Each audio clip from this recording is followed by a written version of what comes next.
Halo, Assalamualaikum warahmatullahi wabarakatuh. Perkenalkan, nama saya Cynthia Amara. Di sini saya akan mempresentasikan mengenai hasil kerangka tulis saya pada tugas kemarin mengenai komunikasi. Tapi di sini bukan komunikasi yang biasa ya, melainkan bicara itu seni, menyampaikan pesan tanpa salah paham. Sebelum itu kita harus tahu dong apa itu komunikasi. Komunikasi adalah keterampilan penting atau kunci dalam menjalin hubungan baik pribadi ataupun profesional. Namun, seringkali terjadi kesalahpahaman yang terjadi hanya karena penyampaian komunikasi yang kurang tepat. Nah, berikut ini terdapat beberapa elemen yang efektif dalam berkomunikasi agar tidak terjadi kesalahpahaman.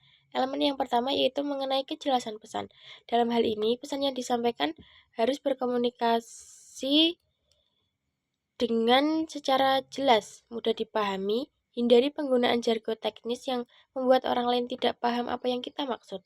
Karena menurut data, orang yang menyampaikan pesan dengan jelas dan mudah dipahami dapat meningkatkan pemahaman hingga 60%. Jadi, sangat penting untuk menyusun pesan secara struktur agar apa yang kita sampaikan bisa dipahami dengan orang lain. Elemen yang kedua mengenai mendengarkan aktif. Pada bagian ini, komunikasi bukan hanya sekedar berbicara, tetapi juga bagaimana kita mendengarkan orang lain saat menyampaikan sesuatu. Dengan cara memberikan perhatian penuh, hindari menyela, dan yang paling penting jangan terburu-buru untuk menghakimi.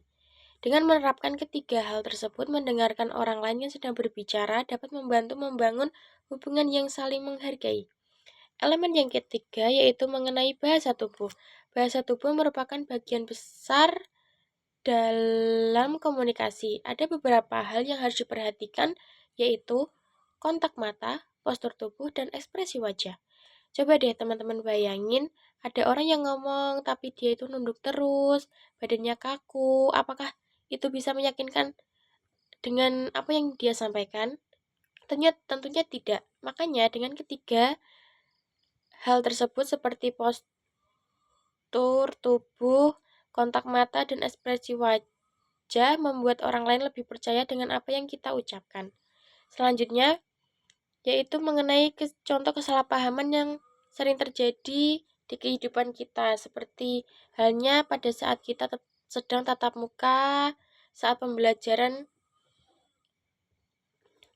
Kasus yang sering terjadi yaitu dosen menjelaskan materi terlalu banyak menggunakan kata-kata teknis dan kata-kata ilmiah yang disampaikan, sehingga mengakibatkan mahasiswa tidak memahami inti dari materi tersebut dan terkadang kita hanya mengangguk-angguk seolah-olah paham padahal aslinya tidak. Sedangkan saya juga begitu. Tapi kadang-kadang aja ya. Untuk solusi yang diberikan yaitu dosen menjelaskan materinya lebih bertahap, menghindari jargon teknis dan menggunakan bahasa yang mudah dipahami, serta memberikan contoh sederhana mengenai materi tersebut dan memberikan sesi tanya jawab kepada mahasiswa agar lebih terbuka lagi. Selanjutnya ada tips yang meningkatkan keterampilan dalam komunikasi. Terdapat 3 tips yang bisa kita lakukan. Tips yang pertama yaitu berlatih berbicara. Hal ini bisa dilakukan dengan cara kita berbicara di depan cermin atau berdiskusi kecil dengan orang lain. Dengan kita berlatih terlebih dahulu, bisa meningkatkan kepercayaan saat berbicara di depan umum. Tips yang kedua yaitu meminta umpan balik atau feedback kepada orang lain, sehingga itu bisa menjadikan bahan evaluasi agar kita lebih baik lagi ke depannya. Tips yang ketiga yaitu ikuti pelatihan atau bisa juga kita menonton video-video yang ada di YouTube mengenai teknik-teknik baru dalam komunikasi.